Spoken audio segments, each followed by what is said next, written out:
കാസർഗോഡ് കാഞ്ഞങ്ങാട് കുട്ടിയെ തട്ടിക്കൊണ്ടുപോയ കേസിൽ പ്രതിയുമായി തെളിവെടുപ്പ് നടത്തി. പ്രദേശത്ത് നടന്ന 2 മോഷണ കേസിൽ കൂടി സലീമിനെ പ്രതി ചേർത്തു. പ്രതിയെ ഇന്ന് കോടതിയിൽ ഹാജരാക്കും.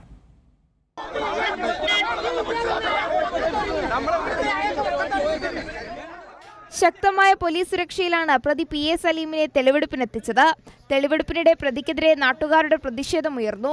വീട്ടിലും പരിസര പ്രദേശങ്ങളിലും തെളിവെടുപ്പ് നടത്തി. ആന്ധ്രയിലെ അഡോണിയിൽ നിന്ന് പിടികൂടിയ പ്രതിയെ കഴിഞ്ഞ ദിവസം രാത്രിയാണ് കാഞ്ഞങ്ങാടെത്തിച്ച് അറസ്റ്റ് രേഖപ്പെടുത്തിയത്.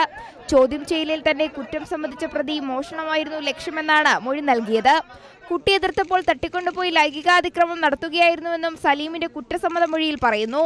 സലീം സ്വന്തമായി ഫോൺ ഉപയോഗിക്കാറില്ലായിരുന്നു. ആന്ധ്രയിൽ നിന്ന് മറ്റൊരാളുടെ ഫോണിൽ നിന്ന് ബന്ധുക്കളുടെ ഫോണിലേക്ക് വിളിച്ചതാണ് അന്വേഷണത്തിൽ നിർണായകമായത്. കർണാടകയിലെ പെൺസുഹൃത്തിനടുത്തേക്ക് പോകാനുള്ള ശ്രമത്തിനിടെയാണ് പിടിയിലായത്. ഒരു പർട്ടിക്കുലർ സ്ഥലത്തേക്കല്ല പോയത്, കുറേയധികം സമയം പ്രതി കുട്ടിയോടൊപ്പം ഉണ്ടായിരുന്നു.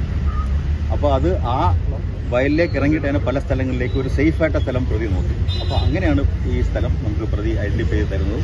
സ്ഥലത്തിലേക്ക് നമ്മൾ നിലവിൽ ഇതിനു മുമ്പ് വേറെ 2 കേസുകൾ ഞങ്ങളുടെ അറിവിലുണ്ട്. ഒന്ന് മേൽപ്പറമ്പിലും പിന്നെ സുള്ളിയ പോലീസ് സ്റ്റേഷനിൽ ഒരു സ്നാച്ചിങ് നടത്തിയ കേസുണ്ട്. ഇവിടെ വീണ്ടും വേറെ ചോദ്യം ചെയ്തതിൽ നിന്നും മറ്റ് കേസുകൾ ചെയ്തിട്ടുള്ളതായിട്ട് മനസ്സിലാക്കിയിട്ടുണ്ട്. അതിന് കേസ് രജിസ്റ്റർ ചെയ്തു. കർണാടക കുടകു സ്വദേശിയായ സലീം വിവാഹം കഴിഞ്ഞ് കാഞ്ഞങ്ങാട് പെൺകുട്ടിയുടെ വീടിനടുത്തുള്ള ഭാര്യ വീട്ടിലാണ് 14 വർഷമായി താമസം. പ്രദേശത്ത് മുൻപ് നടത്തിയ മോഷണങ്ങളെക്കുറിച്ച് ചോദ്യം ചെയ്യലിൽ സലീം വെളിപ്പെടുത്തി. ഇതിന്റെ അടിസ്ഥാനത്തിൽ സലീമിനെതിരെ 2 കേസുകൾ കൂടി ഹൊസദുർഗ് പോലീസ് രജിസ്റ്റർ ചെയ്തു. കൈരളി ന്യൂസ്, കാസർഗോഡ്.